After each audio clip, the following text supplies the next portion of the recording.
All right, let's just jump right into this because today we are tackling one of the most ambitious ideas I have ever come across. We're talking about a single principle that claims to unite the laws of physics, the nature of human consciousness, and even the future of artificial intelligence. The whole shebang. I mean, just think about that for a second. What if the biggest questions we have, from the cosmic down to the cognitive, could all be answered by one single underlying concept? It sounds like something straight out of science fiction, but it's a very serious proposal. So in this explainer, we're going to unpack this theory piece by piece. And we're not starting out in deep space or anything like that. Nope. We're going to start with a very modern problem, one you've probably seen all over the headlines lately. Section 1, AI's reality problem. We're diving into that fundamental conflict between what's real and what's not that's happening inside our smartest machines. You see, here's the thing with our current AI models. They are absolutely incredible at predicting patterns.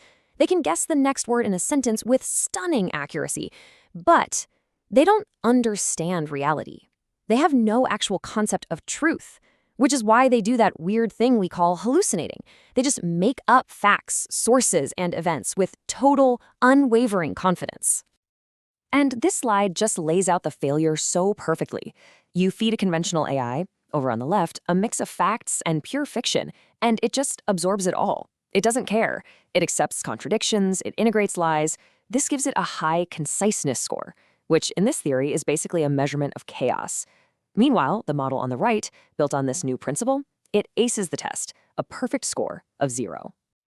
So if that's the problem, what's the solution? Well, that brings us right to Section 2, the principle of conciseness. At its heart, conciseness is this universal drive to turn chaos into order. It's the ability to look at a messy, infinitely complex reality and boil it all down into simple, elegant, and meaningful rules. It's not just about being short and sweet. It's about achieving this profound sense of clarity. The theory says the ultimate goal of conciseness is a zero-entropy network of relationships. Now, entropy is really just a scientific-sounding word for disorder or chaos. So a zero-entropy network is a state of perfect conceptual order, a place where everything connects logically and there's no waste, no contradictions, no chaos. And this right here, this is where the theory makes its most audacious claim. It's proposing that the fundamental rule that governs all of physics, the principle of least action, which says energy always takes the most efficient path, is the exact same rule that governs human consciousness in our search for wisdom. Two completely different worlds, one single guiding principle, the drive for conciseness. Okay, so let's expand this idea out to the cosmos. This is Section 3, a universe of competing orders. And this is where the theory basically says we need to rethink thermodynamics. We've all heard of the second law of thermodynamics, right? That the universe is always moving towards more disorder, more thermal entropy. But this theory says, hold on, that's only half the story. It says there's a second competing force, a drive towards informational order and stability. So the universe isn't just falling apart, it's also at the same time trying to find its most stable, ordered, and efficient state. The shattered glass is the perfect way to think about this. To our eyes, it's a chaotic mass. That's high conceptual entropy. But from a physics point of view, those shattered pieces are in a more stable, lower energy state. The universe has actually moved to a more probable, more ordered state for itself. Our idea of order is totally relative. Okay, so from physics, let's bring this principle all the way back into our own heads. Welcome to Section 4, the calculus of human concepts. This is all about the math of wisdom. This is what's called the calculus of concepts. And it's wild. It treats human virtues and emotions not as these vague, fuzzy feelings, but as variables in a logical equation. So in this system, peace isn't just a nice idea.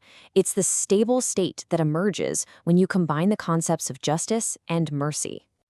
And it's not just for the good stuff either. The framework is totally consistent. Tyranny becomes this predictable result that happens when you take the concept of humility and subtract it from the system of power. So here's the really crucial point. This calculus isn't just about describing things we already kind of feel are true. It's designed to be predictive. It lets us model incredibly complex social dynamics, like this theorem of corruption, which basically says when you mix power and fear, remove accountability, and let it sit over time, the system will inevitably decay into corruption. Okay, so let's bring this universal law all the way back to where we started. Section 5 is all about building the conciseness engine. In other words, how do we take this from a cool theory and actually turn it into code? Well, this table from the research shows what happens when you do just that. An AI built on conciseness, they call it an OOLM, isn't just a little bit better. It's a completely different paradigm. It is radically faster, way more efficient, and for the very first time, its thinking is completely verifiable. The efficiency gains are just staggering. In a real-world test on predicting how proteins fold, this new model needed less than 1% of the training data that one of the leading conventional models required. Why? Because it understands the rules, so it doesn't need to see millions of examples. And all that efficiency translates directly into incredible speed.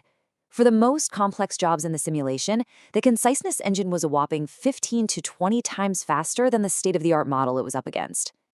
But honestly, this is the real breakthrough. If you ask a normal AI why it gave you an answer, it can't tell you. It's a black box. But the conciseness engine, because it works from logical first principles, can actually generate a complete step-by-step report explaining exactly how and why it reached its conclusion. You can check its work. It's verifiable. Which, of course, brings us to the ultimate implication of this entire theory in our final section, number 6, Wisdom, the Final Frontier. So, according to this theory, creativity and wisdom, they aren't some mystical, magical spark. They're an emergent process. They're a formula, a recipe even. You start with a super-ordered, structured base of knowledge. That's conciseness. You apply an efficient way to search for good answers. That's intuition.